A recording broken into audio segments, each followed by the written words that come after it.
West Mason. Whoops. It's yeah. Okay, 1007, 1009 West Mason Street. so we got that one. Okay, thank you.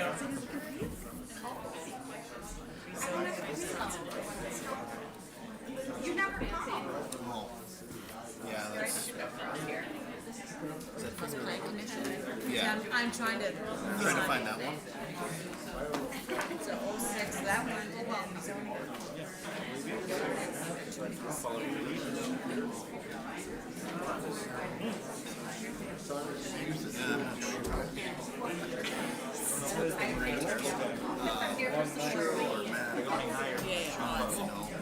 Super quick.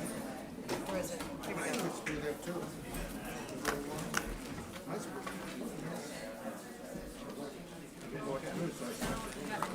Internship request for the. Oh, sorry.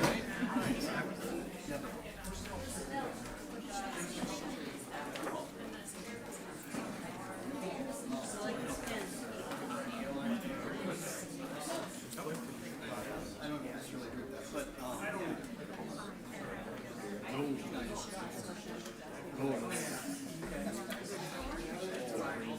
yeah, I mean, there's a way that it goes.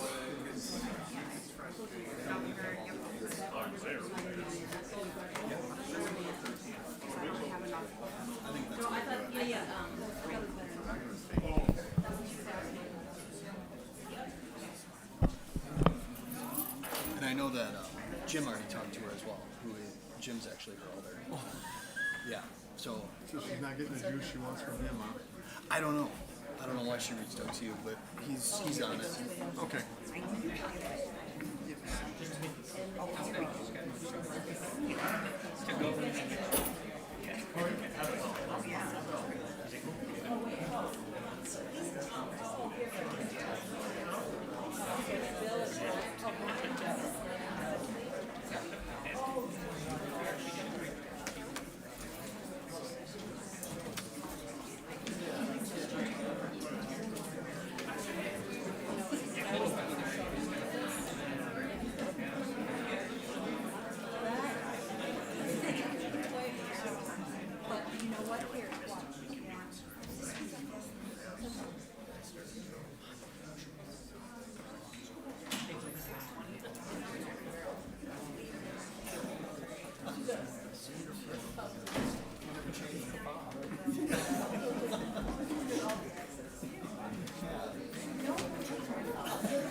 I don't know if the clerk's supposed to have that kind of access.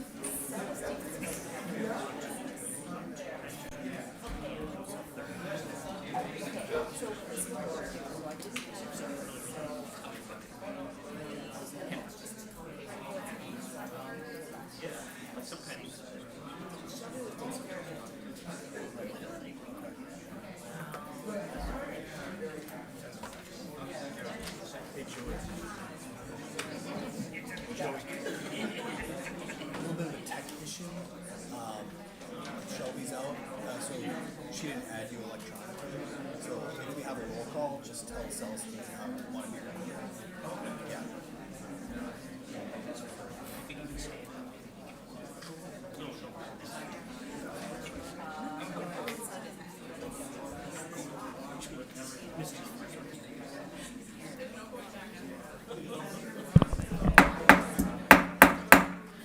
All right, the hour of 6 o'clock having arrived, I will call to order the meeting of our Common Council for Tuesday, May 7th, 2024. Clerk? Yes, thank you, Your Honor. We have 12 members present in civic clerk, and we have 11 members in the room. 1 member is joining us remotely. Very good. Thank you, Clerk. Now please rise for the Pledge of Allegiance and an oath of office, followed by an invocation. I pledge allegiance to the flag of the United States of America and to the republic for which it stands, one nation, under God, indivisible, with liberty and justice for all. And now we have a swearing in, so I think we can all be seated. But I am pleased to report we're at full strength as a Common Council. We have 12 members now for our meeting, so I think we offered our congratulations to Mr. Presley, probably individually, but want to state on the record and publicly, congratulations to you on your election. Really excited to be able to publicly swear you in tonight at our meeting. So with that, I'll turn things over to our clerk to administer the oath. Okay, thank you. Mr. Presley, if you would stand up and raise your right hand. Say aye and then your name. I, Joey Presley, Being duly elected as Alder being duly elected as Alder of the City of Green Bay, of the City of Green Bay, do solemnly swear do solemnly swear that I will support the Constitution that I will support the Constitution of the United States of the United States and the Constitution and the Constitution of the State of Wisconsin, of the State of Wisconsin, and I will faithfully perform and I will faithfully perform the duties of said office the duties of said office to the best of my ability, to the best of my and ability. if you wish to add, so help me God. All right, congratulations.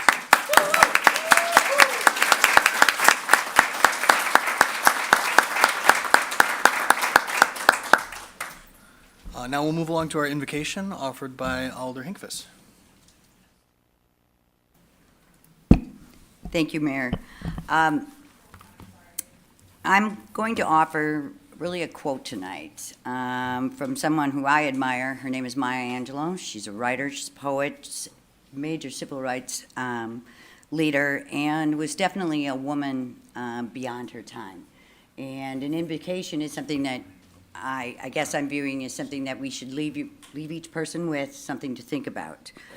And under her society and culture in this book, her quote is, "When we unite in purpose, we are greater than the sum of our parts."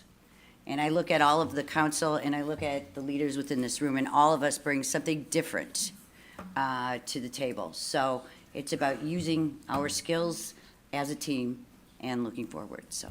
Very good. Wise words. Thanks for sharing. With that, we'll move along to approval of minutes from the April 16 meeting. Motion to approve made by Alder Stevens, seconded by Alder Prophet. Any changes there? Seeing none, all in favor say aye. Aye. Opposed, nay. The ayes have it, and the minutes are approved. On to approval of the agenda. Motion to approve by Alder Stevens, seconded by Alder DeLee. Any amendments there? Alder Eck? Yep. Yeah. So R1 is incorrect because it says that the vice chair is Alder Grant, and it should be Alder Johnson. That's the only change. Oh, very good. We're gonna cover that when we get the person. Yeah, we could do that. Yes, because Is we're there a under the change? agenda, so. So it would be appropriate to make the amendment, though, under the On report. the agenda. Yeah, not necessarily the agenda, so, but we will make a note of that Okay. and come back to it. Any amendments to the agenda itself? All right, seeing none, all in favor say aye. Opposed, nay. The ayes have it, and the agenda is approved. On to my report here. Again, just wanted to reiterate my congratulations to Alder Presley on in this evening. Like I said, it's nice to have a full council. We've got a full agenda tonight, and obviously a lot of issues to tackle in the future, so good to be at full strength. Also, just wanted to touch on appointments. I know we might have some discussion on an appointee or two this evening. There was an appointment made by myself during our last council that was rejected. In my mind, I think that was a mistake. We don't, in my opinion, we shouldn't be making judgments about people's political beliefs, but rather their qualifications to serve the city on boards and commissions. I've made a lot of diverse appointments, politically and otherwise, to the boards and commissions that we have within the city. I think there's a good example tonight of somebody who actually ran against Alder Galvin. I'm sure Alder Galvin had a fair amount of disagreements with this individual. I disagreed with some of the things that he said on the campaign trail, but believe that he would do good work for the city of Green Bay, and so I'm making that reappointment. So just asking council to keep my perspective in mind when making my decision. Obviously, you have the ability to confirm or reject these appointees, and I know you all take that very seriously. But again, I think that was not the right precedent to set when the appointee was rejected last time around, and I'm hoping with the new council, you'll make a different decision. So with that, we'll move along to announcements from our council. Any announcements? All right, on to appointments, reappointments being first. Entertain a motion on reappointments. Motion to approve by Alder Prophet, seconded by Alder Stevens. Any discussion? Alder Galvin? Thank you, Your Honor. I'd like to agree with the mayor. Dane Lasecki ran against me. I met him, I talked to him on several occasions. He's a bright young man, and I didn't necessarily agree with everything that he had to say during the campaign, but I also agreed that he cares deeply about this community. He wants to see it move forward, and I'm in favor of him being reappointed to the Planning Commission. I think he'll do a great job for the city as he has done in the past. Thank you. Thanks, Alder. Any other comments or questions on reappointments? Yeah, Alder Grant. We received communications that people wanted to speak to this item, is that correct? On reappointments? Oh, apologize, sorry. All right, any further comments on reappointments? We have a motion and a second. All in favor will say aye. Aye. Opposed, nay. The ayes have it. Those reappointments are made. Now we're on appointments. A motion? Motion to approve made by Alder Prophet, seconded by Alder Stevens. Comments here? Alder Eck has been made by Alder Eck, seconded by Alder Grant. Any discussion? Seeing none, all in favor say aye. Aye. Opposed, nay.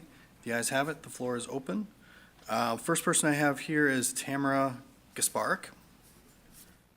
And then just a reminder for those who'd like to speak, you have 3 minutes to address the council.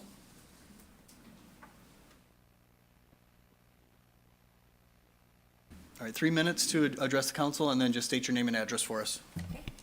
Tamara Gasparik, 1897, De Pere, Wisconsin.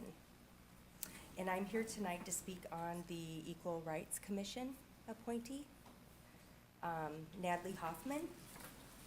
She is currently an organizer of Citizen Action of Wisconsin. She's been that for 2 years to current. And this group and many similar groups will change the tapestry of our city and county and beyond. They advocate for defending our police. They want free college. They want free health care, among a long list of others, all of which are a far stretch to what is good. It's chaotic and unfair to our citizens. I have firsthand knowledge of, a lot of people don't know a lot about free health care. I do. I have family in Canada. My niece had found a lump. She went to the doctor. It took 3 months to get in. After she had a biopsy, it took another 3 months. So for 6 months, she waited to see if there was anything alarming. Her mother had a twisted bowel. They didn't rush her to the hospital, but they gave her morphine and watched her die. That is free health care. So that is something that a lot of these socialist groups and things that people advocate don't realize what these really truly are unless you've lived those things. Everything is more expensive under socialism. It's also, most people live in poverty because of that. They pay very, very high taxes, outrageously high taxes. Leaves very little money to live. Consumer goods cost more, and they are limited. This is a Canada model. People want to move to Canada, go to Canada. Healthcare is very costly. It's opposite of what the sales pitch is. It's fatal. To my family, 3 members, it was fatal. In fact, Lloyd, the father of the daughter and the grandmother, came to Chicago to have his heart surgery because he didn't trust the surgeons there under socialist medicine. So those are socialistic programs at large. I don't recommend for the city of Green Bay your vote of Natalie Hoffman. You will be responsible for the decline of the city, of the things that they do advocate. Please do your research, and I hope that you will decline once again for the second time for her to committee. Thank you. Thanks, ma'am. Any questions? Yeah. Alder Gellin? Sorry. Yes. Do you know what the Equal Rights Commission's duties are? They're various, I'm sure. There's, Do they have anything to do with medicine? I use that as an example of what, under socialism, I picked one thing that's under something that she advocates for. That's what happens under socialism. It's not equalization for everyone, it's they tell you what you're gonna do, because there's limited funds, and that's on pretty much every platform. Do you know if the Equal Rights Commission has any access to dictating what funds are spent in this city? I don't. And lastly, do you understand that no matter what they recommend, the city council still has the final vote on what happens with any of their recommendations? I do. Okay. I just know that she will be an advocate for you. You will be listening to what her advice would be, and yes, you do vote on that, so I'm just saying, please be careful with that. All right, thank you. Alder Eck? Ma'am? I just wanted to clarify because it sounded like one word, and I'm pretty sure that wasn't the word, but it sounded like you said they're for defending the police. So I just wanted you to clarify. No, I said defunding the police. Okay, just want to make sure. Thank you. Yeah, Alder Kaufman? So is it your belief that by appointing Ms. Hoffman, she will have the power to change our landscape to a socialist landscape in the city of Green Bay? There's a potential there if she is advocating to you her beliefs and what you are voting on. So she has that influence, yes. Okay. Anything else? All right, thank you. Next up is Seong Graham. And then just state your name and address for us, please. Song Graham, 2061 Sylvan Court, Green Bay 54313. I'm going to start with a question. Why do we need Equal Rights Commission? According to its definition, I'm an Asian with a yellow skin, and therefore I'm an underrepresented minority. Many of my past jobs were teaching jobs at colleges and universities. All of those places have affirmative action, which refers to the policy to benefit marginalized groups. I fit that category, but I hated it. I wanted to be hired because of the ability that I can provide, not because of my ethnic background or skin color. I don't want any special treatment or a special group speaking on behalf of me. That makes me think that I'm not good enough to represent myself with my ability. How long and how much do we need to convince some of you that we don't need DEI or Equal Rights Commission? I have been living in the US about 35 years. I went through becoming a permanent resident and then US citizen. I am very proud of being an American and want to serve my community as best as I can because I received the equal opportunities as all of you do, and accomplish the things that I could not have imagined of accomplishing even in Korea. I was treated with respect and was acknowledged for my talent and what I have to offer. In fact, for 35 years, I hardly thought about my race or skin color. I was just one of you. I was never looked at differently. That is why people want to come here, because we have equality which provides us with equal opportunities. It is the opportunities, not freebies. So as a legal immigrant, I am quite upset about illegals coming in and having all the necessary things and more provided right away without investing anything. That is the true unfairness and slap on legal immigrants. It took me about 10 years to become a US citizen and thousands of dollars for processing fees. Voting rights are very special and sacred to any citizens, especially those who went through the long legal process. So the possibility of giving that away like free candy is very upsetting as a Green Bay resident. Quote, Democratic Socialists of America believes that working people should run both the economy and society. Quote, that is right out of the communist philosophy. If anyone prefers that, they should go to North Korea or China and live there. I came here away from it and don't plan on making this country one of them. Thank you. Thanks. Any questions? All right, thanks, ma'am. Next up is Eric Drzwicki.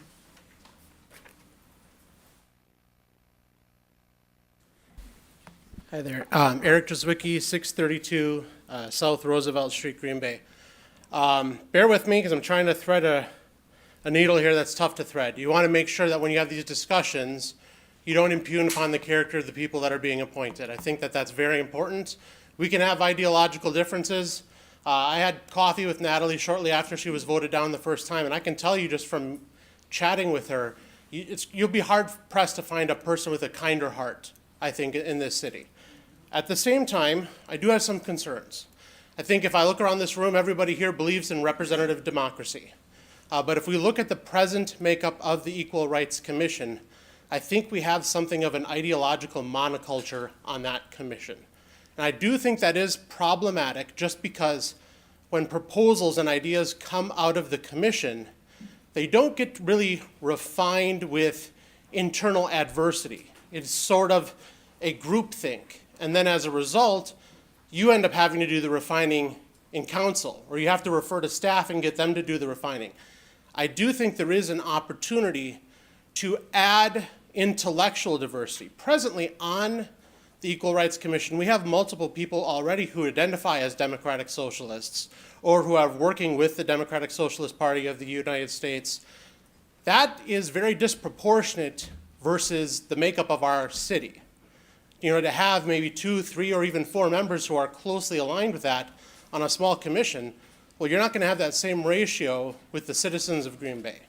At the same time, I want to, again, temper my comments.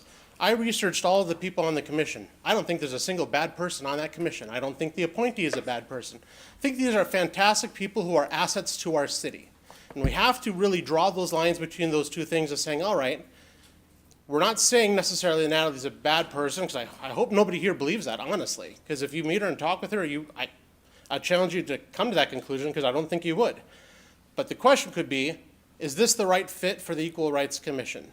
Does the Equal Rights Commission have people on that who would balance it out sufficiently so that when ideas come forward, when proposals come forward, that they're palatable to the people of Green Bay? Or is it going to be too heavily tilted? We have seen areas in other municipalities where hard right boards come up with crazy, ridiculous ideas because they're all insulated with, they're all putting in mega people or whatever, and the ideas they come forward with are crazy. We don't want to have similar things happening on the opposite end of the spectrum. There were several things in the housing report that several alders here brought up as concerning. And if you look at some of the goals of the Democratic Socialists of America, rent control is a massive goal. And if those ideas get brought forward to council, that's a big thing to grapple with, because if you talk to developers, they'll be concerned. Anyway, thank you for your time. Time's expired. Rent control not allowed under Wisconsin state law. Any questions? Yeah. Alder Hutchison. Yeah. Are you aware there's an alder on the commission? Absolutely. Joey, I think, is on the commission now. Right. Congratulations, by the way. I was on the commission the last 2 years, and I had ample freedom to address and make comments and edits to any report. Okay, so there is already, as you say, a counter maybe. I see it as a combination of just ideas. But can you specify any specific thing? Because I was on the commission and I was impressed with how they were not out to change the world. By far, they were concerned about the actual commission itself. they were concerned the Common Council would do away with them, okay? So they aren't under this notion that they can change the world at all. So I'm wondering, what specifically have they come up with that you see as a danger or, something that doesn't jive with the city? Sure. One example would be in the housing report that was provided.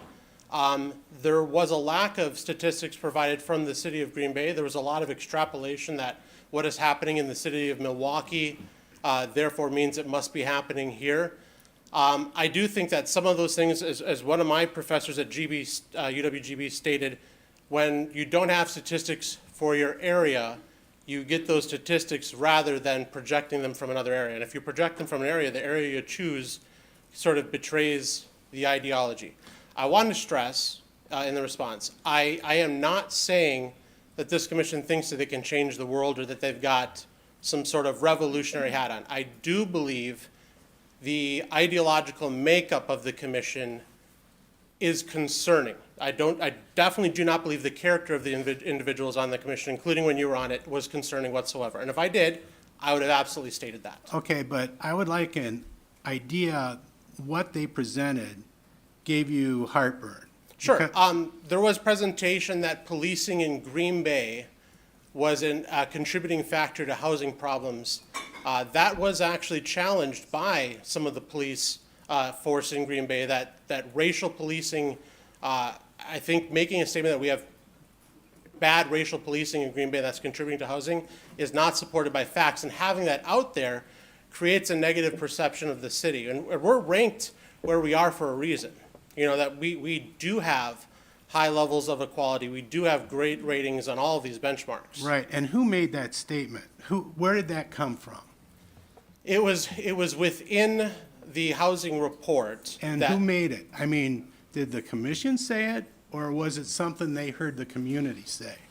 Well, they have the choice on what they put out in the report. So when they are saying that this is an issue by putting it out in the report, they're creating the perception that, because there are absolutely going to be things that you edit out when you take community input. If somebody comes in and says, I've got pigs running in the street, you're not going to put that in the report. So if you've got reports that are saying, we've got racist police, well, we should have data on that before we're putting that out in a report. But they heard it, so I know this statement you're talking about, they heard it, and they thought about it, and it was said, we gotta put it in because we heard it. Now, what you're saying is we should edit what we hear, and the commission should edit it. So I'm concerned if we get people who want to edit what we hear, that's a problem. Because what we want to know is what the community is thinking. If we don't hear people from the range, we're going to think everything's cool, but it's not usually. So we want to hear that stuff, right? I mean, you're in favor of editing that out simply because we don't agree with it or it's not based on fact? Well, I think the commissioner's report is a lot less effective if it is not based on fact.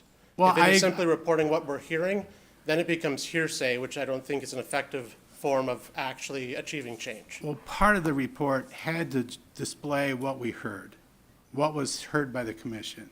That was part of the mission of that report. So the commission wasn't saying it existed, they were just saying what they heard, okay?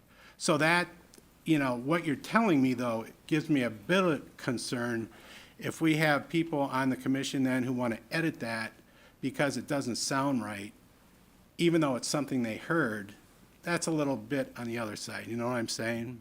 So, I can hear that. A footnote could have been added saying, we did not find any statistics to corroborate these claims. We don't want to create a negative perception of the city that is untrue. right. So, anyway, I want to stress, I mean no disrespect with this back and No, forth. I totally understand, and I'm in favor of facts also, okay? I just wanted to put it straight why it was in there. Thank you. Appreciate it. Thank you. Thank you. Any other questions? All right, thank you. Okay, thank you for your time. Next up, Rocky Rodriguez.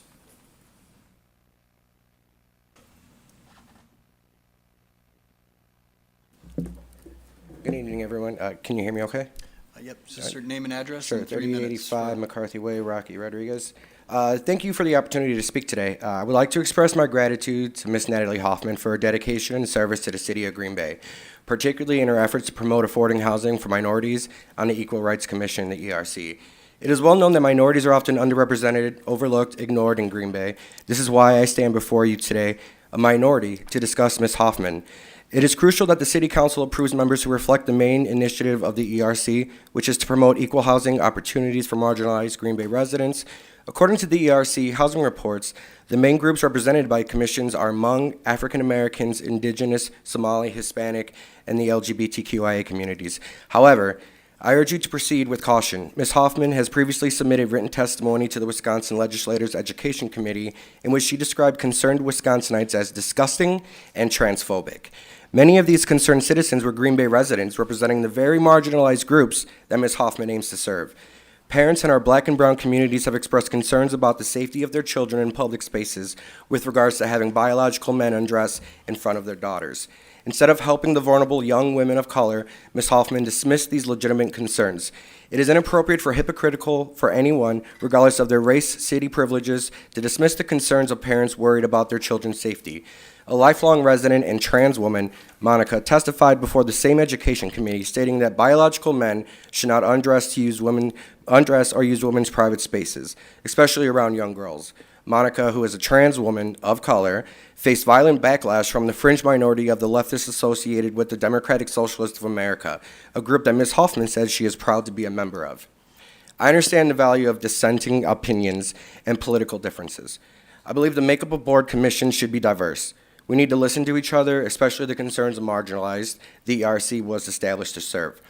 But I'm very concerned that the group Ms. Hoffman proudly stands with is too anti-American to justify allowing her to serve without bias.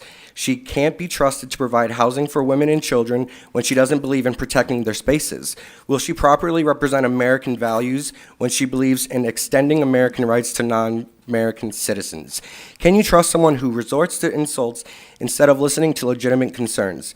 If I were you, my answer would be a hard no. Thank you for your time. Any questions? All right. No? Next is, I'm not sure if this is on this item, Myra? Can't read the last name.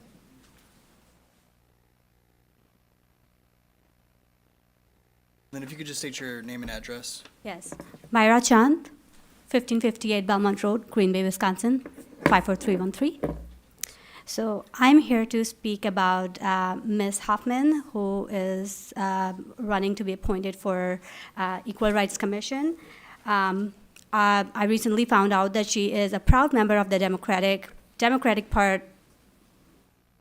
Socialist of America.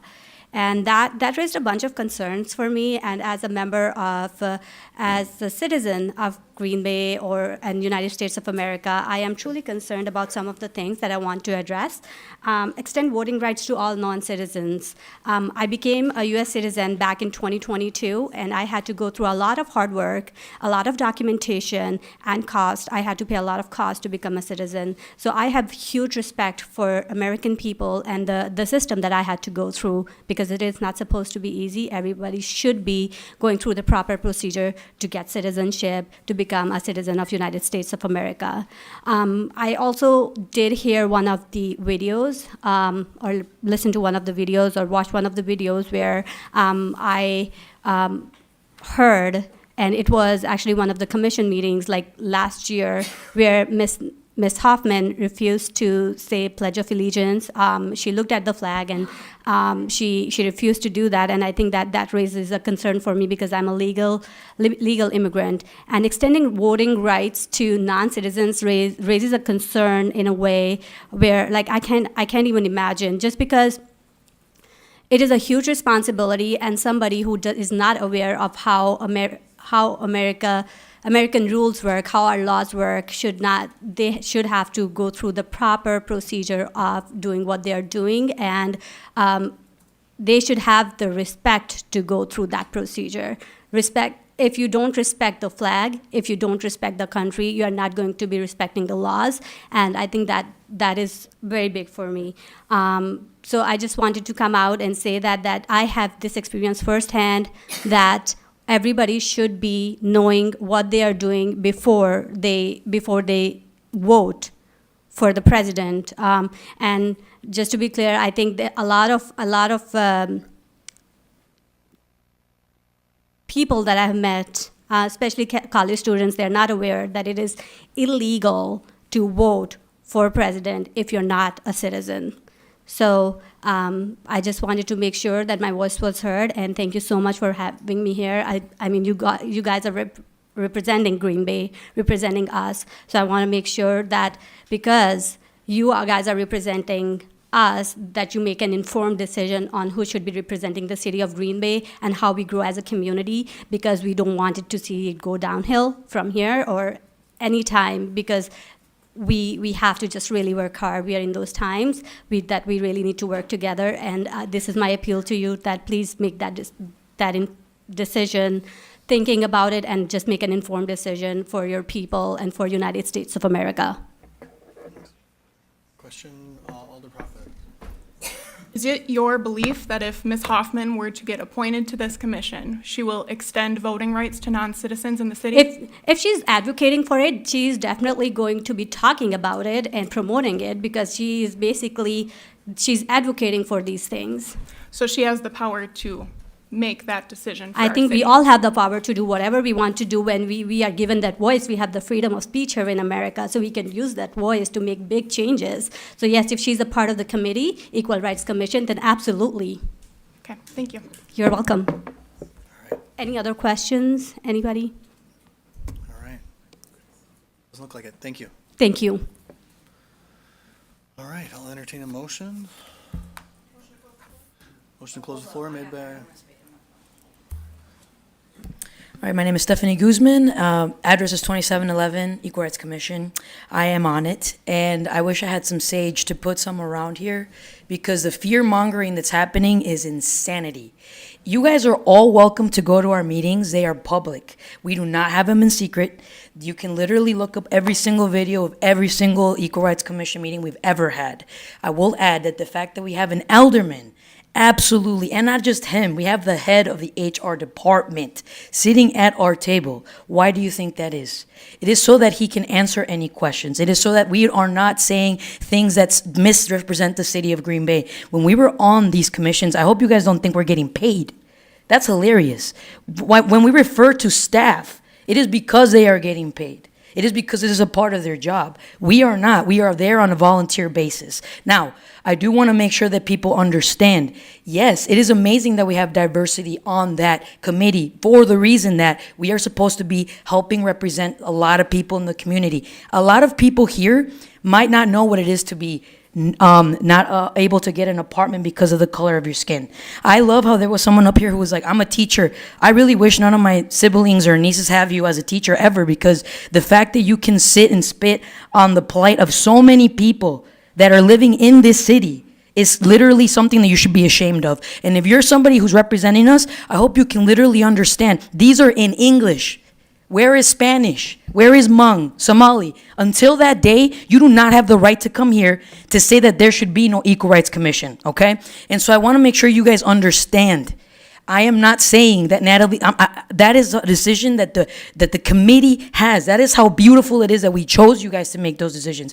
We are not going to be upset if all of a sudden, you turn me down, any of the people that are sitting there. We understand, right? The political climate changes, but the truth does not. And that is that there's people out there who are not able to come here and speak the way I do to you because they do not speak the language, right? And so, no, English is not an official language. I will have that lady know as well. So, until that day comes, Equal Rights Commission work is very important. And I support Natalie Hoffman being on this commission because she brings insight that we might not know, because she's knocking on doors. My job is a psychologist. I work with sexual assault victims. When I have people come and tell me their story, I am not going to mute it, because then I'm re-victimizing them. You understand? And so it is important to have all kinds of perspectives. So we are being very well. There's a lot of red lines, guys. Don't think that we're spitting on them. We respect the system. We literally have an HR person who literally made us go through training to know what we can say and we cannot say. We are okay with that. And so I just want you to know, we are not here to fearmonger or send to this committee, who we know has precious limited time, a bunch of nonsense. We do care about what's getting sent down here, the quality of it. And so I just hope that you guys make a decision based on her expertise and not so much on the character. Because I will tell you right now, you do not want to go on my Facebook as a person, because I'm going to have a bunch of carne asada. I'm going to have my beer that I drink. And I just hope that you don't judge me because I like Modelo over Corona, okay? So that is all I'm trying to say. Please, thank you. Thanks for your testimony. Question, Alder Weary? Please don't judge me about that. Go ahead. Miller Lite. No, I'm kidding. I love Miller Lite. Anyway, go ahead. No, love your passion, Steph. You're always fearless in speaking. So, my question would be, would you be opposed to someone on the committee having different views? and Absolutely offering not. a different angle, maybe being a devil's advocate? to You kind of could even find- send me Campbell. I'm telling you. Okay. I'm telling you. throwing I'm names out there, telling I'm you. just- I mean it. I mean it wholeheartedly. Let's do it. I appreciate it. Let's do I it. just- It's you good know? to hear that. Let's do it. Sometimes steel sharpens I steel. know. But I'm just saying. I appreciate All right, it, Steph. thank you. Thank you. All right. Alder Presley, question for Ms. Guzman? Yes, please. Having been on the Equal Rights Commission, do you think any of the socialist things that people are suggesting that she may try to enact on that commission are plausible? We don't have any power. We are only advisory. We are literally just here to give advice, not just advice. We collect opinions from the community to make it faster, share it to you guys, and it's all on you. I'm sorry to give you that pressure, but it's the truth. We will just share that information, and no, the socialist ideas, please watch her videos. We don't even bring up the word. Thank you. Thanks. All right. Entertain a motion. Motion to close the floor made by Alder Galvin, seconded by Alder Eck. All in favor, say aye. Opposed, nay. The ayes have it. The floor is closed. We have a motion on the floor.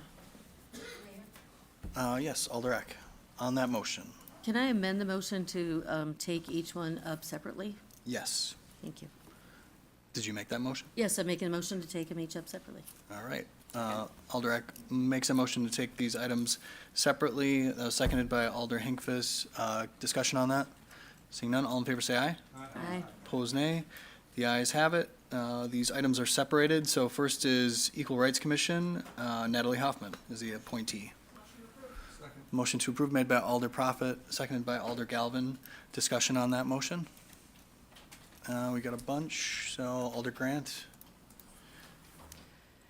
Thank you, Mayor. I personally, this council, or many members of this council did say that when we had the housing report come forward, that we wanted to see more input from a housing aspect or a landlord aspect, and there are only so many seats on a commission. Personally, I think that would be very beneficial for conversation to have that spot filled by someone on that, with that expertise. Thank you. Okay, thanks. Alder Morgan? Well, first of all, I'd like to praise the people that did testify that have gone through the hard work of becoming citizens of the United States. I praise you. I think that's something that's hard to do, and I'm glad you took the effort. Secondly, I'd like to say I don't think our Equal Rights Commission is doing anything wrong, but when I see a lot of our agendas come through, I see so many times that we join them into one group and we pass them just to get done quicker, I think. I think we need to look at each thing individually. And if someone is on Equal Rights Commission, they are going to have things that they say that we are going to take as being truthfulness, even if it hasn't been researched, and that we're going to take a lot of our beliefs that they are doing the right thing, and we may vote on something without even getting through it properly. And with that said, at our last time that Ms. Hoffman was here, I believe she's probably a very nice lady. I see she's got a great education. But I ran my campaign 2 years ago on public safety, and I was praised by a lot of people I talked to. We want our police to be strong. We want to give them every opportunity to survive on the streets. And our fire, I would like to see us give more money to them, of course. But at the last time she came up here, she admitted that she believes these thoughts that police and public safety should be defunded, if not, have the police budget eliminated. That was one of the statements that time. So at this time, I have to say, I could not, in good faith, for what I promised my citizens, vote for someone that could have an opinion on our council. I will vote no for Natalie. All right, Alder Weary. Thank you, Mr. Mayor. I had a question for you. Did you receive any other applications for that position? I wouldn't be able to say how many, but, you know, we regularly get people that submit their names and then they check multiple boxes. So I'm sure we do have a number of people that said they would be interested in serving. Did you entertain any other names, or was it the plan just to wait? Not actively on this one, yeah. Okay. You know, any committee or commission does carry some weight, you know, some more than others, but they do, you know, because you can say it was voted on and approved by whatever commission it might be. So it does carry some weight in any future dealings that we would have. It's all about, you know, what values do we want to promote and give voice to. And I think we even heard Steph say they wouldn't mind somebody on the committee being, well, maybe, you know, not averse, but maybe offering a different stance. And so I think it's good to try and avoid groupthink and an echo chamber. So for some of the other reasons and for that reason, I'm going to vote no. And I would like you to revisit. I know a gentleman who spoke tonight who put his name in, and I think he'd be a great member of that committee. Thanks. Okay. Thanks, Alder. Alder Eck? Okay, yes, so I was concerned last time and again this time about making it more balanced. And the defunding of the police was a huge thing for me, and it continues to be. Something added when I was doing more research for tonight and going to the DSA website. There's a lot on there about backing all these protests that the colleges are doing that is promoting anti-Semitism. And if that's the case, it's basically if you're for equal rights, you should be equal rights for everybody and not leave out one entire race, which is, of course, the Jews. So that's really very disturbing for me, so I'm going to vote no. I would just say that's a very serious charge to make against someone. It's on the So you should website. think seriously before making an allegation like that about an individual. Well, it's about the affiliation with the Democrat Socialists of America. It's on their website. Okay. So it's not an allegation about Natalie in particular, it's about the affiliation. Any additional comments or questions? Alder Hutchison?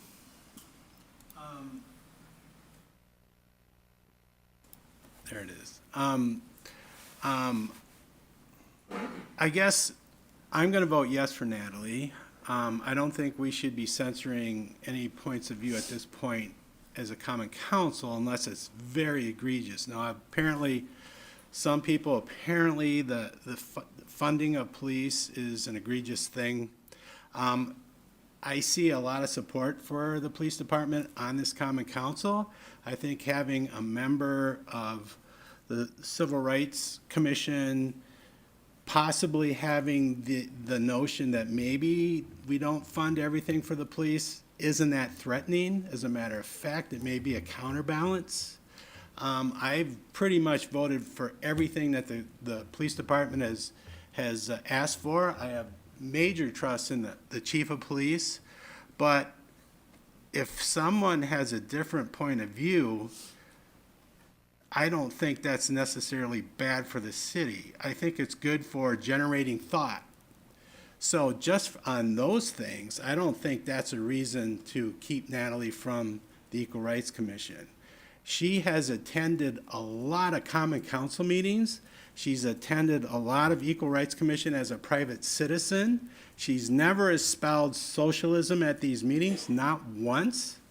So she's active. She's someone who's actively participating as a citizen at these meetings without a voice. And here she's asking for a voice. She's already spent a ton of time at these meetings. I think she's earned the right to be on the commission. So I'm voting yes. Thanks, Alder. Alder Presley? Thank you. Yeah, I am voting yes to approve Natalie Hoffman to the Equal Rights Commission. I think that we have blown this way up, and we're looking at very high-level things about protests. We're looking at things about healthcare and police that are not going to be dealt with on this commission. We cannot judge somebody based on their political views when considering a commission appointment. I think that's akin to judging somebody based on their religion. What do their personal views have to do with what they're going to do as a commissioner, as a member of a commission? I think Natalie Hoffman is a very engaged citizen, somebody who has been engaged with local politics, who ran for office, who listens to people, is part of a job whose role is to listen to people and voice their concerns. If we are unhappy with the concerns, if there are citizens out there who believe there's discrimination, that they are not seeing the housing that they need to be equal, if they are unhappy with police, that is still a voice that needs to be heard, and Ms. Hoffman is somebody who I fully trust to engage with that voice and listen to that voice and make a report that, again, is not binding, that is not rulemaking, but is advisory. And I trust Ms. Hoffman to do this, and I believe that we all should. Thank you. Thanks, Alder. Any other comments or questions? Alder Hinkvist, then Alder Galvin. I'm going to support the recommendation of Natalie Hoffman. First of all, this is the second time you've recommended her. And I think, Alder Hutchinson, you convinced me. You talked about what happens on the commission, the people that are on the commission, the fact that it comes back to all of us to approve, to ask questions. And this woman, it sounds like she's out there. I don't know who she is. I wasn't here for any of the last discussion. But it sounds like she's passionate about what she's doing, and I think with the processes we have in place, we can do that. Thanks, Alder. Alder Galvin. Thank you, Your Honor. I'm not sure if it's something about me or the mayor's got something against me, but this is the second person that's run against me for council that he's appointed to a It's committee. nothing personal, Okay. Alder, yeah, I swear. And that's how I first met Natalie, was 2 years ago when she ran against me. She's bright, energetic, cares about this community. Do I agree with her politics? Just like Mr. Lasecki, not necessarily.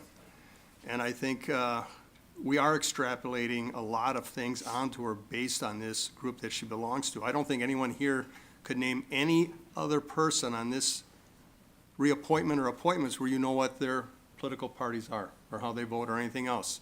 Yet because one person was brave enough to tell us and put down on her form that she belongs to this party, we're focusing on her and we're attributing a lot to her that is not necessarily true. And I think if someone was to sit down to her and go point by point through the socialist program, I think you would find that she doesn't necessarily agree with everything that they espouse. But that's the thing when we start dragging politics into something that is about our community. And it's not all about politics. It's not about Republican. It's not about Democrat. It's about what's going to move this city forward and make this a good community for all of us to live in. I had wanted to vote before. I unfortunately was unable to. But tonight I will be voting for Ms. Hoffman. Thank you. Thanks, Alder. All right, anything final? Alder Prophet. I would just like to commend Ms. Hoffman for being willing to go through this again. I think as a young person myself who put myself out here to run for office, it's a really hard thing to do. And I would just caution this council, the standard that we're setting for other citizens.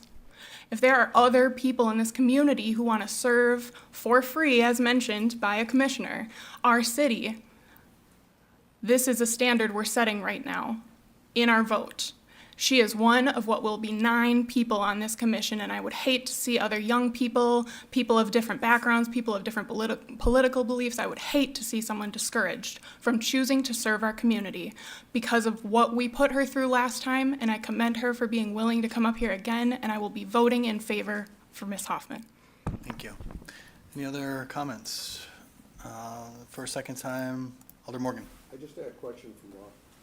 Can people on Your mic, commission- Alder Morgan. So sorry. Can people that are on the commission vote on who can be on there? Membership, Alderman? No, You- to vote on, yeah, You're asking about the Alder representation yes, on the Alder representative. Are they allowed to vote on that? Members of the commission are appointed and then confirmed by the I think mayor. Alder Morgan is asking about the Alder who serves on the commission, whether or not they can vote on this appointment. That's always been the practice. Yes. Do you have a point No, in your? I'm reading I'm in different voting things, but I haven't found the part that I thought I saw on that. I can Okay. check while you finish debate to confirm that if you'd like. Okay, I think the debate's done, but Yeah, I would just say that's always been the practice of this body. There hasn't been any abstentions from Alder members of different boards and commissions. Any final comments or questions? Alder Grant? One last point I do want to make is when we talk about the tone that we're setting, I also want to commend all the people that apply for these commissions aren't even considered because of their beliefs. We have people applying to these and aren't even being interviewed or considered. So I commend those people as well, and that's the standard we're setting. We are asking for diversity of experience, and that's not what we're giving them. Thank you. All right, anything final? Can we use the board? Yes, request has been made by Alder Galvin for a roll call vote on this, so we will do so. You may vote. Mr. Presley, have your vote.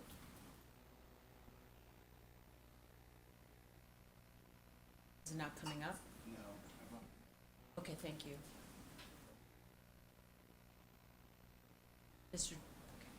Jolie, Alder Jolie? Thank you. And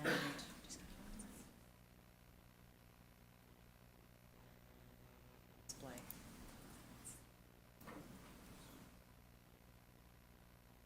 It's 8-4 with Alder Presley voting in the affirmative? Yes. All right, that appointment is confirmed by our council. Now along to Green Bay Plan Commission, we have two appointments there. First one is Emma Fullwilder. Motion to approve made by Alder Prophet. Seconded by Alder Presley. Any discussion here? Seeing none, all in favor say aye. Aye. Opposed, nay. The ayes have it. That appointment has been made on to Kelsey Lutzo, also Plan Commission. Motion to approve by Alder Prophet, seconded by Alder Hinkvis. Discussion here? Seeing none, all in favor say aye. Opposed, Aye. nay. The ayes have it, and we are done with appointments. Ordinance is second reading for adoption. Suspend. Alder Eck makes a motion to suspend the rules and take up these items with one roll call vote. Seconded by Alder Hinkvis. Seconded by Alder Hinkvis. All in favor will signify by saying aye. Opposed, nay. The ayes have it. The rules are suspended.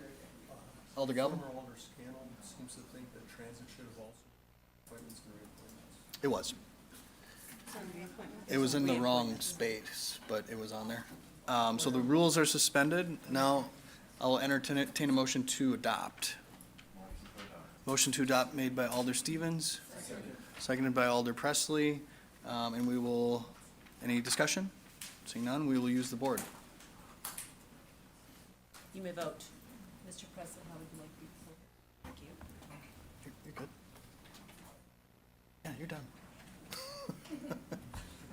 It was in the wrong spot. Mr. Jolie?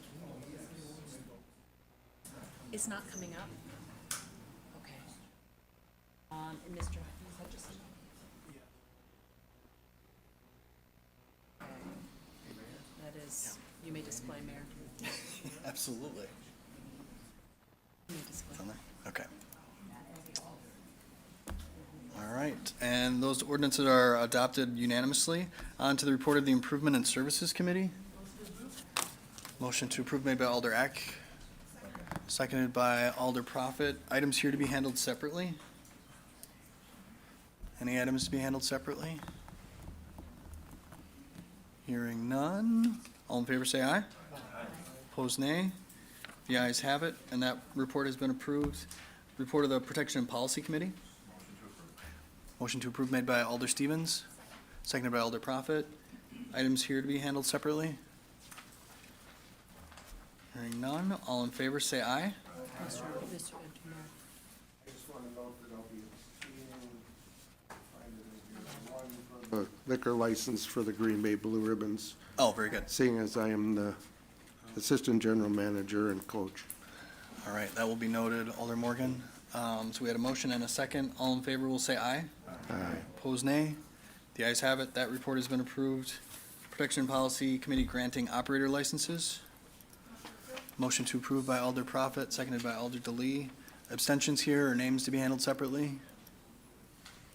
Seeing none, all in favor say aye. Opposed, nay. The ayes have it. That committee has, or a report has been approved. On to report of the Plan Commission. Motion to approve made by Alder Stevens, second by Alder Presley. It looks like we do have an individual who'd like to speak on item 3. If we, yeah, if we could pull that item. Alder. 3 and 6 we have folks? Okay, so we have folks for 3 and 6. If we could handle those separately. 3, 5, and 6 will be handled separately. Any others? Hearing none others, all in favor of the remainder of that report, will signify by saying aye. Opposed, nay. The ayes have it. The report has been approved with the exception of items 3, 5, and 6. Your wishes on item 3? Motion to approve made by Alder Galvin, seconded by Alder Hutchison. That item was pulled by Alder Eck. You want to open the floor here? Alder Eck makes a motion to open the floor, seconded by Alder DeLee. All in favor say aye. Opposed, nay. The ayes have it. The floor is open, and we have a Jennifer Olson who'd like to speak on this.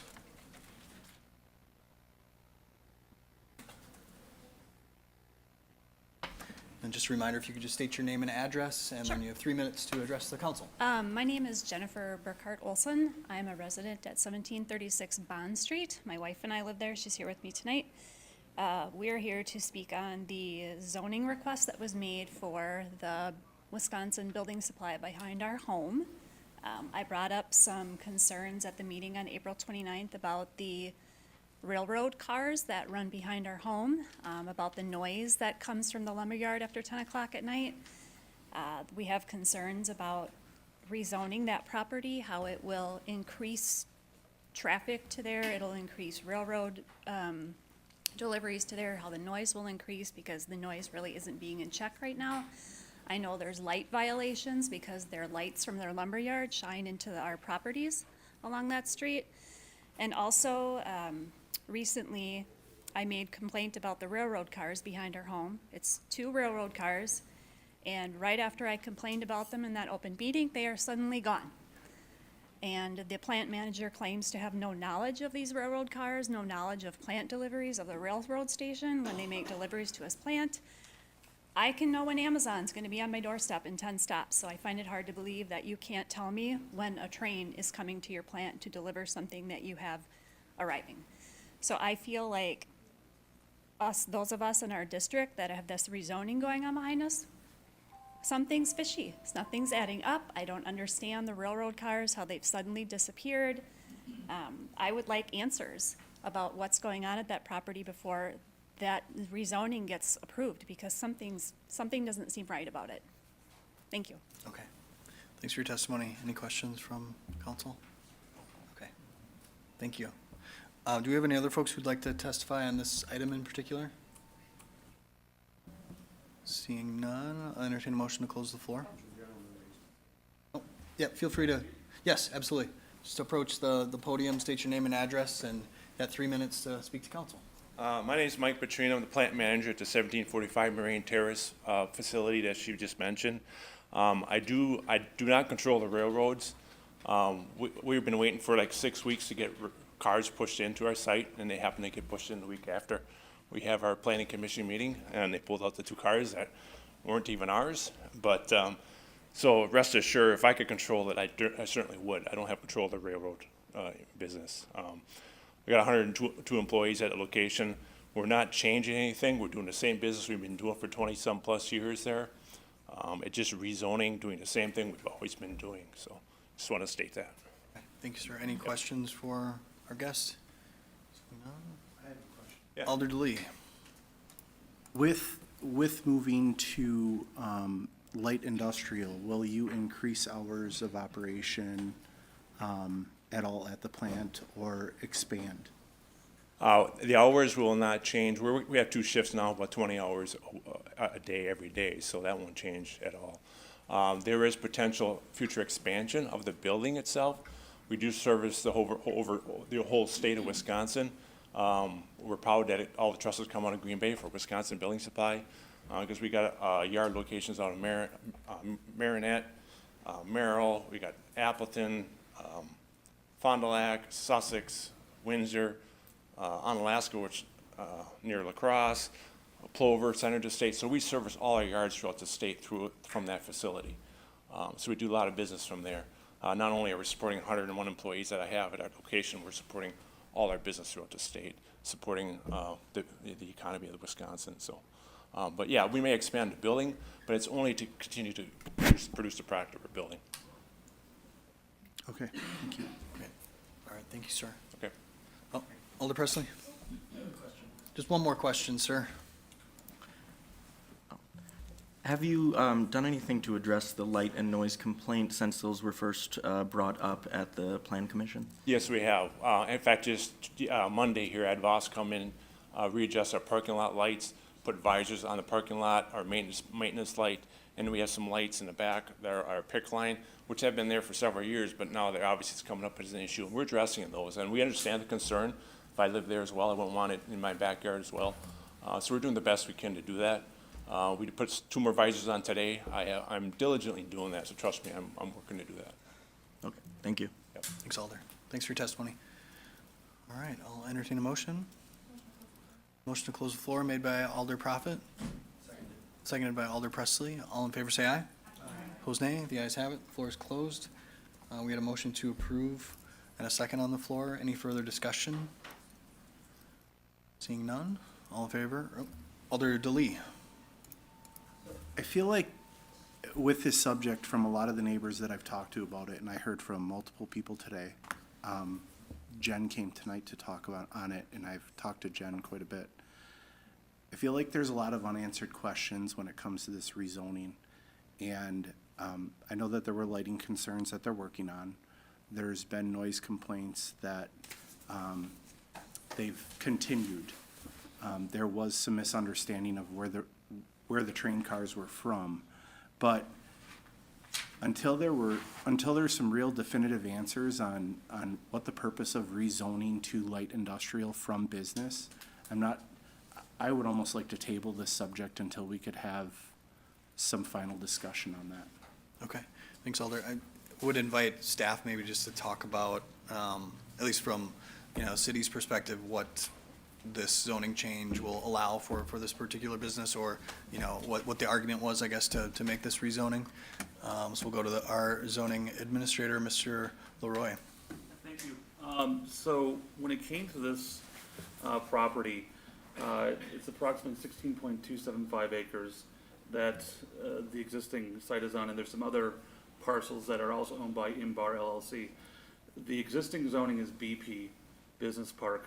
The comprehensive plan calls for this to be LI Light Industrial, and is adjacent to other properties that are LI Light Industrial.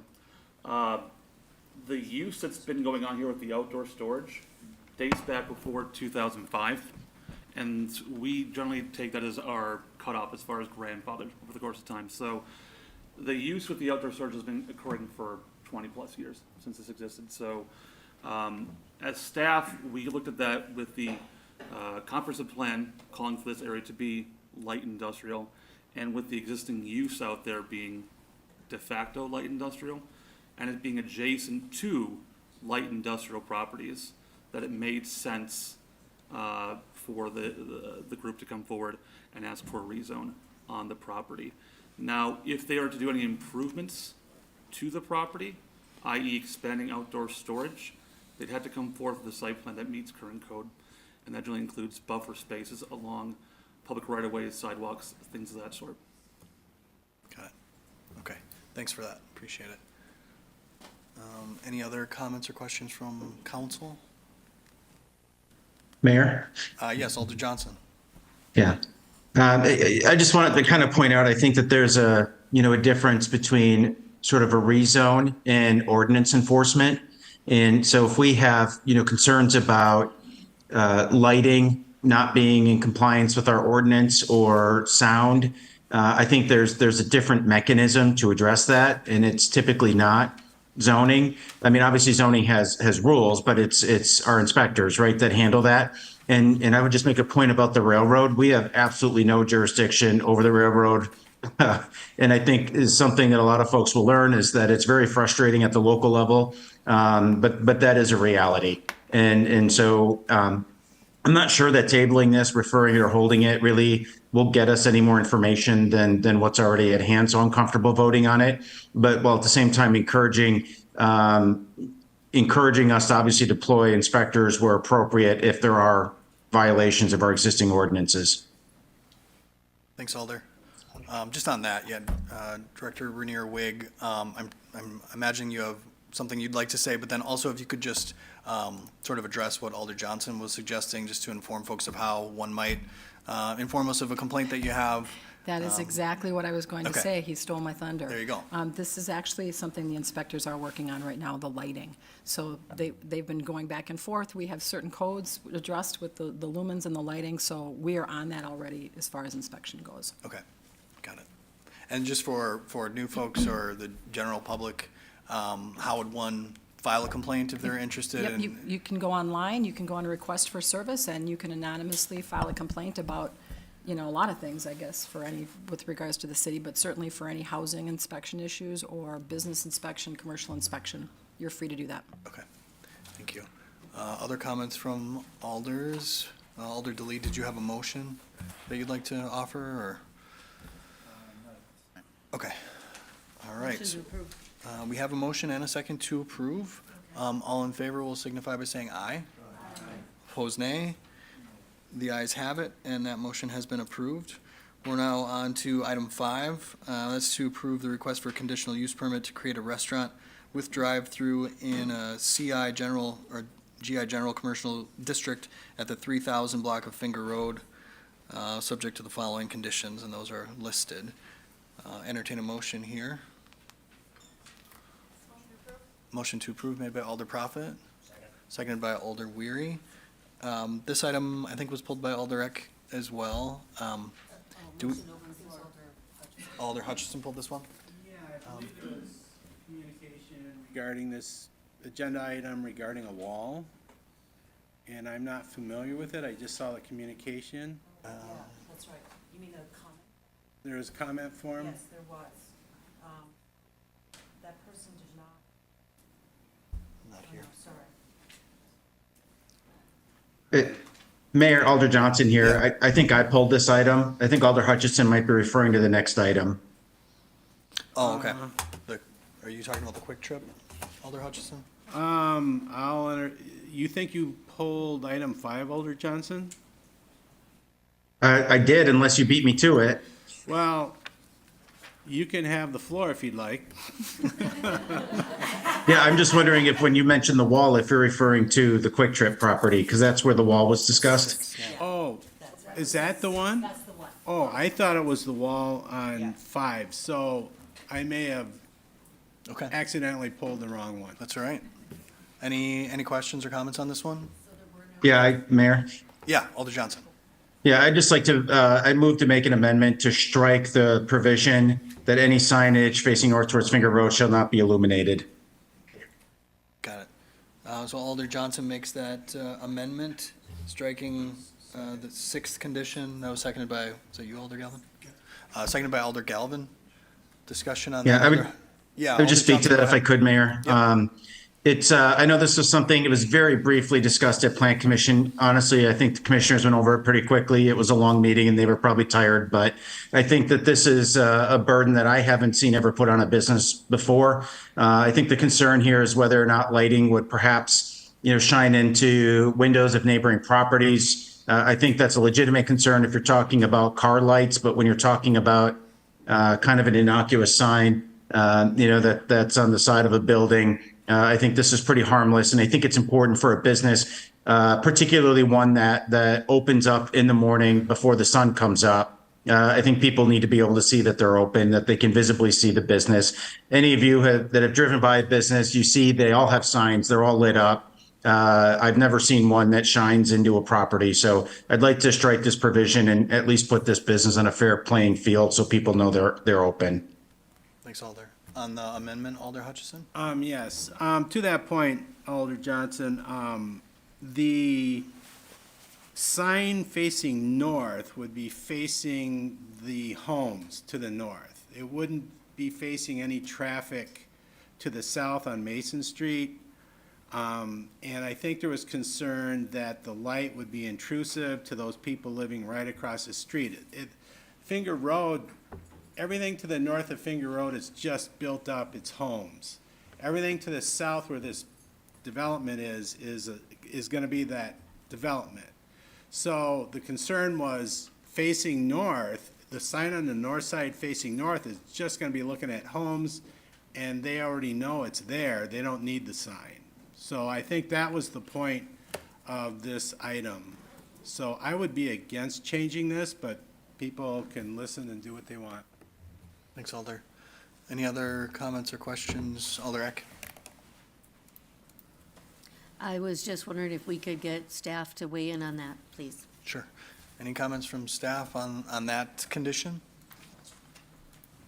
Yeah, staff didn't initially put this into the report as far as a recommendation for this. Typically, the sign issue is not something that's brought up. If this was directly adjacent to a residential area, signage would not be allowed, but it is across the street. Okay, got it. Alder Eck, anything further? No, that's it, thank you. Okay. All right, so we have that amendment. It was a second. All in favor will signify by saying aye. Opposed, nay? The ayes appear to have it. So that Motion to approve is amended. motion to approve is amended, made by Alder Johnson, seconded by Alder Galvin. Discussion here? Seeing none, all in favor say aye. Opposed, nay.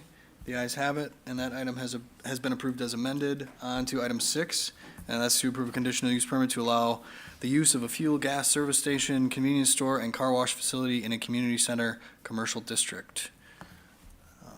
Motion here? Motion to approve made by Alder DeLee, seconded by Alder Prophet. And then we do have, yes, someone who'd like to speak on this item. Before we open the floor, just want to make sure this individual's here. Deborah Lees, or Lees? Here.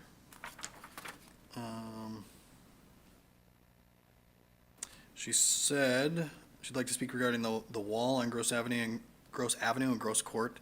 I'd also like to speak regarding restricting hours of deliveries, but not here in person. Just checking to make sure, not here online either.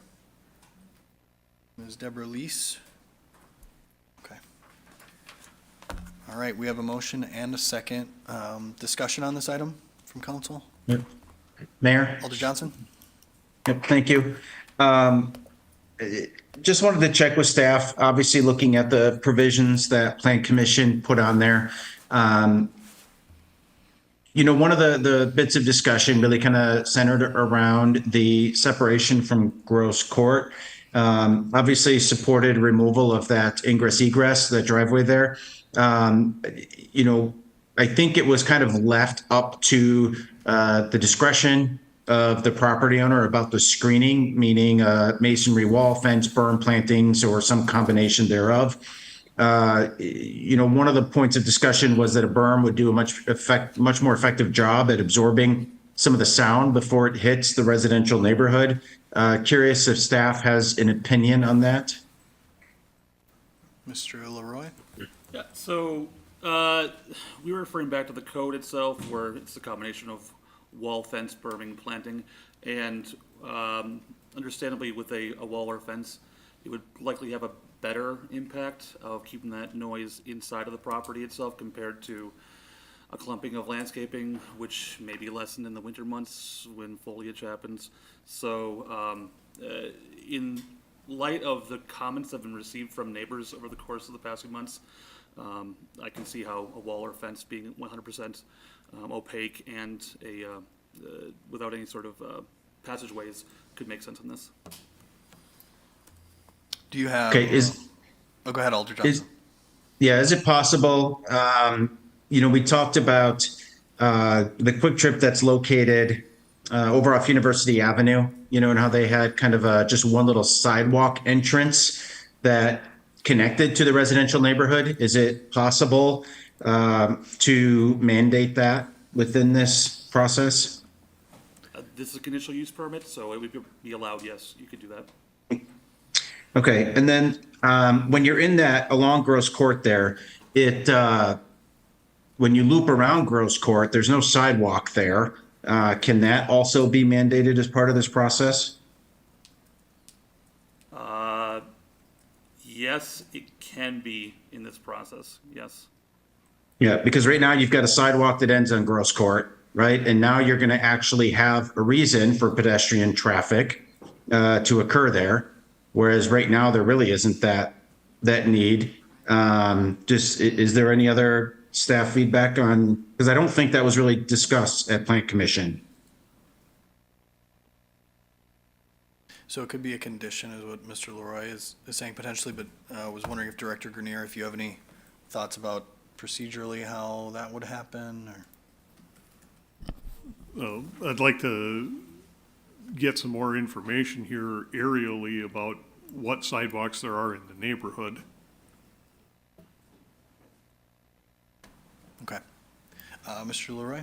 Yeah, I'll note that at parcel 2-1263, which is a neighboring residential property, there is no sidewalk in front of that property, so there would be a gap between a sidewalk along the north side of the property connecting back to as Gross Court curves around and is the east side of Gross Court.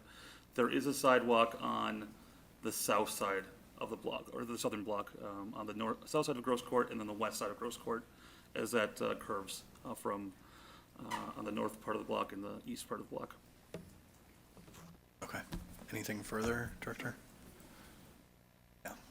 As Mr. Leroy indicated, aerial view does indicate that south side of Gross Court does have sidewalk as you go to the east and Gross Court heads to the south. At the corner, there is sidewalk on the west side. As we head south beyond the first property on the east, there's also sidewalk on the east. So Gross Court does have pedestrian connectivity back to the west to Gross Avenue, and then Gross Avenue has sidewalk heading north up towards Mason Street. There is adequate pedestrian coverage getting the neighborhood connected to this proposed development. So I don't share any concerns relative to a lack of pedestrian accommodation. And as there's accommodation on where the population density currently exists on the south side of Gross Court, I don't see a reason why there would be a necessity to have additional sidewalk on the north side of Gross Court behind the proposed development. Okay, and then one final question, Mayor. I believe the person who put their information to speak at least had a question about delivery hours. I haven't spoken to that person in particular about what their thinking was on that, but I think we've put that condition on other CUPs in the past. Is there anyone from staff that could at least speak to what level of restriction perhaps exists on similar types of CUPs in our community? Are you thinking of Maple, the Quick Trip on Maple potentially? Yeah, I think Maple does. I'm not sure if there are others, but Yeah, so I'm just looking for some perspective on it. yeah. Any response there? Hours, our biggest concern was the car wash and the noise that emits from that. As staff, we were discussing this did not come up as a concern, primarily because the idea of, I believe when we're discussing this, the idea that the southern part of the property would have the lack of a drive extension back out to the south and the buffering that the code provides between the residential properties. Okay. Got it. Alder Johnson, motion? Yeah, sorry, Mayor, just one more question, because I know this was important to someone that was talked about, and Alder Weary had actually brought this up at Plan Commission about the wraparound onto Gross Avenue for some level of screening. The way that this is proposed, if I'm understanding correctly, does not have that requirement. Is that accurate? Mr. Leroy?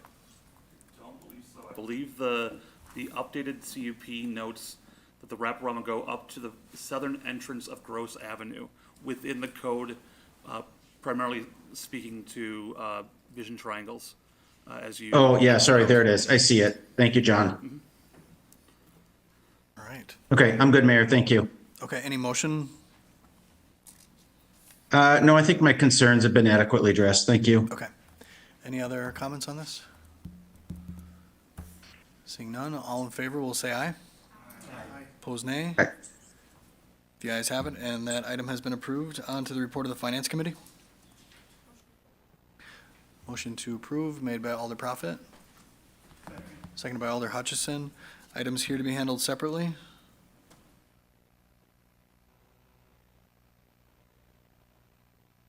Hearing none. All in favor will say aye. Opposed, nay. The ayes have it. That report has been approved. Report of the Park Committee. Motion to approve made by Alder Eck. Seconded by Alder Prophet. Items here to be handled separately. Alder Hinkfist? I don't know if it's to be handled separately, but I'd like to comment on the place on file and review of the Bay Beach amusement rides. In number 12, in listening to the meeting, we're, from a neighbor's perspective, we're raising the prices 50% on a few of the rides, and we're raising prices 33% on another subsection of rides. We're allowing the toddler rides a couple of days a week. They could come in and use them for free, and I think that's absolutely awesome. But in the spirit of that park, I think an increase of 50% is absolutely ridiculous. If we went to the grocery store and our bread went up 50% tomorrow, all of us here would be having a fit. And the statement was made that this does not have to come through council because technically we're not raising prices. Well, if I'm gonna go on the Zip and Pippin last year for $1 and this year I'm going on it for $1.50, that is a rise in price for me as a non-alder. So I went to a meeting right after I was elected of the Parks Committee, and one of the statements that was made is that Bay Beach is funded by itself. It's self-funded itself, it's wonderful. And then the next park meeting I went to, all of a sudden, we need to raise rates 50%. And I would ask that you and the team go back and reconsider. I think a 33% increase on a huge amount of rides and 50% on another is, I don't think it's appropriate. If the bread was $1 and it was going to $1.50, I don't think I'd have an issue. But Director Anderson, do you have any comments just on the process or the thoughts involved when folks were coming up with the new plan for rides? Well, I think Director Ditchite in the meeting at the Parks Committee, he put together the timeline of when the last time we rose prices were. I think, don't quote me, but I think it was 2002. So if you look at it from that aspect, if you're using the bread analogy, I would say if you didn't raise bread prices for 21 years or 22 years, and then you had to bump it up a little bit, it'd probably be, 50% possibly. I think we're just trying to keep up with, we're trying to keep up with the cost it takes to run the park and also come out, with a profit, so we can actually invest it back into the park. And also, I think he commented as well as on the lease that's, or the financing that's gonna be refinanced in 2026 and other things so we're kind of looking ahead to the next couple of years and how we strategize and how to make sure we have enough to sustain the master plan and what's going on at Bay Beach. Right. Okay. Good comments. Alder Dooley? I know one big thing I took away from it was the fact that they had a hard time getting college help because of what the wages were for the college students. And raising that rate will help with being able to fully staff Bay Beach. Right. Yeah, just on that, I think the number that I heard from some senior staff out at Bay Beach was, I think wages were about $8 an hour when that last change was made. Obviously, wages now are closer to $15 an hour or higher, so that's 100% roughly increase there. But Alder Prophet? Yeah, and I'd just like to state the there's only one that's going 50% increase, and it's going from 25 cents to 50 cents. And then the other few that were raised at that 33 are going from 75 cents to $1. And I'd like to commend staff on the $1 ticket rides being free on Tuesday, Wednesday, and Thursday. Because as a mom of toddlers, I will personally be taking off work to be able to take my kids there. And I think the intent is, well, then we're going to do some other things while we're there that aren't the $1 or the 25 cent, because they're the one ticket rides. So I think it's a creative solution to try and address. I don't think it's going to be a huge financial burden for families. Thanks. Alder Presley, and then Alder Grant. Yeah, from what I've heard from constituents and community forums, people seem to be in favor of this. It's a little extra cost for something that is still very, very affordable, to make sure that we continue to have this valuable community resource. So, I don't have any issue with the increase. Okay, thanks, Alder Grant. And I've spoke to Director Ditchite about this, but another idea maybe to consider, because I know we want to really keep this park affordable for residents. I don't know if it's ever been thought about to even do a day pass for Green Bay residents only, where it's unlimited rides, or a wristband or a season pass kind of thing, limited to Green Bay residents. And I don't know if that would affect cost, help, hurt, but maybe that's kind of an alternative to help our own residents. So that's all. Thanks, Thank Alder. you. You bet. Alder Hutchison. One quick comment, I love the idea, trying to keep the costs where they are, but it wasn't that long ago. It wasn't this administration, but there was a talk about privatizing that park, and it scared me to death, because then we would have ticket increases, big time. So if this step helps the city maintain the self-containment of Bay Beach, I guess I would support it, but I like the idea. Thank you. Thanks, Alder. Any other comments? Mayor? Yeah, Alder Johnson. Yeah, thank you, Mayor. Mayor and Alder Galvin and I spoke about this a little bit yesterday too, and obviously acknowledging this is an informational item today, and I appreciate the mayor's leniency with allowing us to kind of go off typical procedure and just talk about it right now. One of the things that I would recommend, I think philosophically, I disagree that this is not a price increase. I do see it as that, even though technically it's just charging more tickets. And I do think that to not have any level of council oversight of this is a mistake. It is a fee, and we address in our fee schedule every single year what our fees are going to be for different city services. And I do think that this item should be included. And I also support, though, the acknowledgement that prices are increasing for the operation of the park, and we need to be cognizant of that.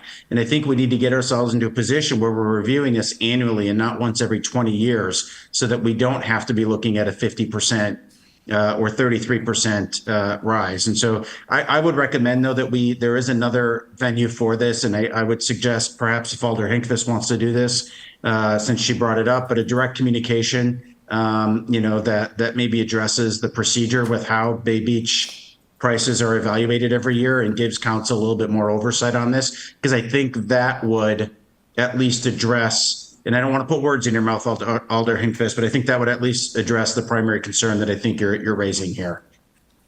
Thanks, Alder. Anything further on that, Alder Hinkvist? No, but thank you all. Okay, thank you. Yeah, and Alder Johnson, you did reference the conversation that we had yesterday with Alder Galvin. So I did flag this for Deputy City Attorney Coach Hart, and her suggestion is obviously in line with what you had just suggested. So I think it would be a good discussion to have at a future committee meeting.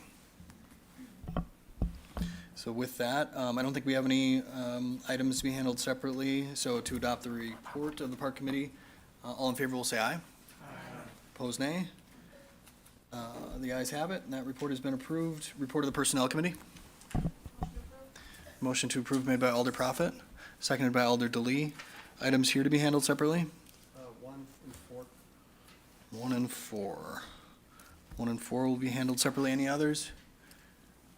Hearing none others, all in favor of the remainder of that report will signify by saying aye. Aye. Opposed, nay. The ayes have it. The report has been approved with the exception of items 1 and 4. On item 1. As Alder Eck pointed out before, that's incorrect information on there. Alder Grant was not elected the vice chair of the Personnel Committee. It was Alder Johnson. Okay. Do you want to make that motion? Sure, I'll make a motion to amend it. Alder Galvin makes a motion to amend the vice chair election for Personnel Committee. We have a second on that? Seconded by Alder DeLee. All in favor, say aye. Opposed, Aye. nay. The ayes have it. Entertain a motion to approve as amended. Motion to approve as amended made by Alder Prophet, seconded by Alder Galvin. All in favor will say aye. Opposed, Aye. nay. The ayes have it. That item has been approved as amended. Now on to item 4. Your wishes here. Motion to approve. Motion to approve made by Alder Galvin. Seconded by Alder Eck. Item was pulled by Alder Galvin. Sorry, Your Honor. Just that the recommendation from the committee was for staff to proceed as directed. There wasn't anything real in-depth or anything else going on in that, during that discussion. Okay. So you're making that motion now? Yes. Okay. So Alder Galvin makes a motion to direct staff to proceed as discussed at the committee level. Is there a second for that? Seconded by Alder Eck. Any discussion? Seeing none, all in favor say aye. Opposed, Aye. nay. The ayes have it. On to Public Arts Commission. Motion to approve by Alder Prophet. Seconded by Alder Presley. Any discussion on this item? Seeing none, all in favor say aye. Aye. Opposed, nay. The ayes have it. That report has been approved. Report of the Traffic, Bicycle, and Pedestrian Commission. Motion to approve made by Alder Stevens, seconded by Alder Prophet. Items here to be handled separately. Hearing none. All in favor say aye.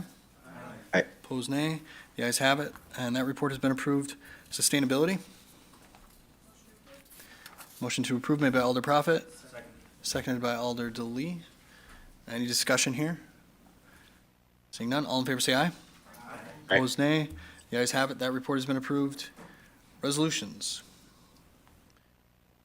I'd entertain a motion to suspend.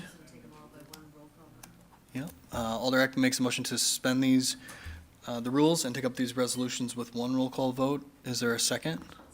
Seconded by Alder Stevens. Any discussion on that? Seeing none. All in favor say aye. Aye. Opposed, nay. The rules are suspended. Motion to approve made by Alder Eck.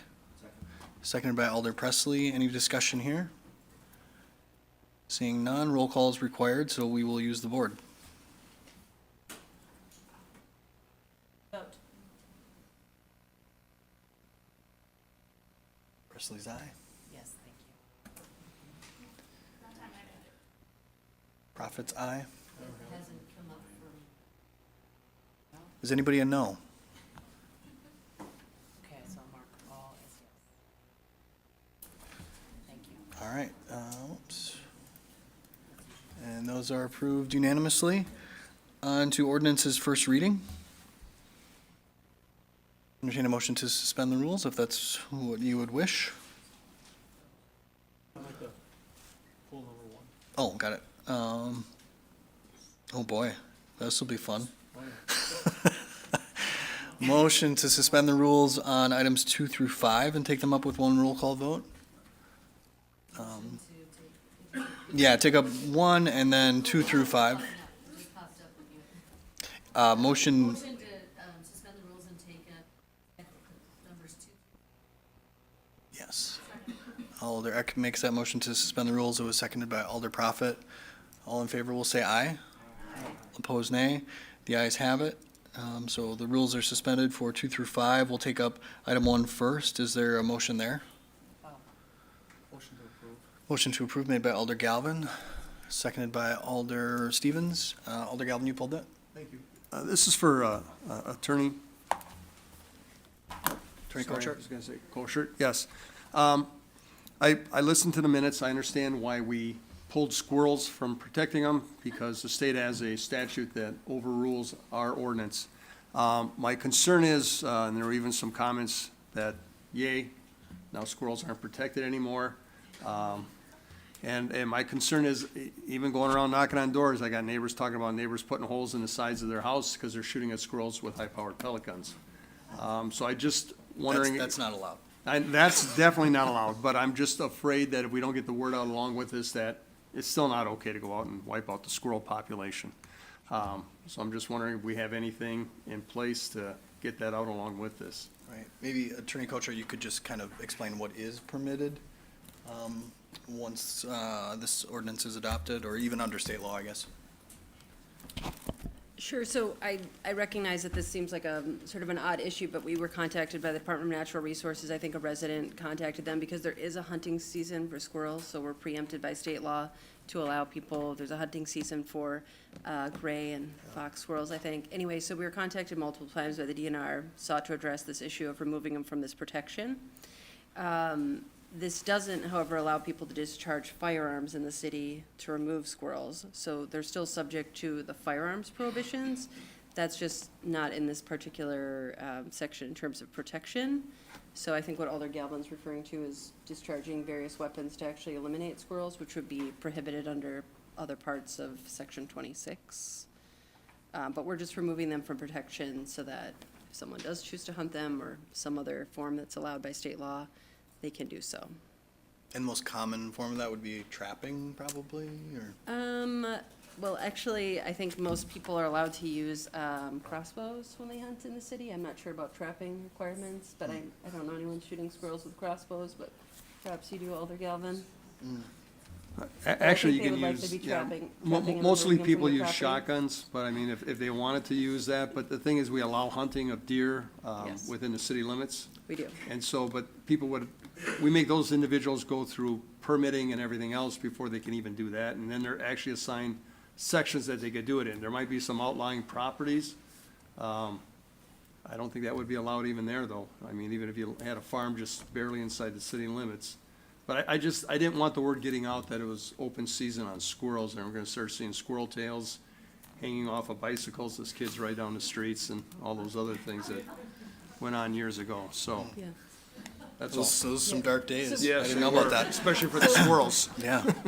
So people can hunt deer on their properties, Alder Galvin, with crossbows and things like that. They don't need special permission as long as they have a license from the state and they follow our ordinance requirements, which are notification to neighbors and a couple other things. But maybe Chief Davis has a comment about alerting people to the use of firearms in the city. We can certainly work with the city attorney's office to put out some public messaging around that issue if we need to.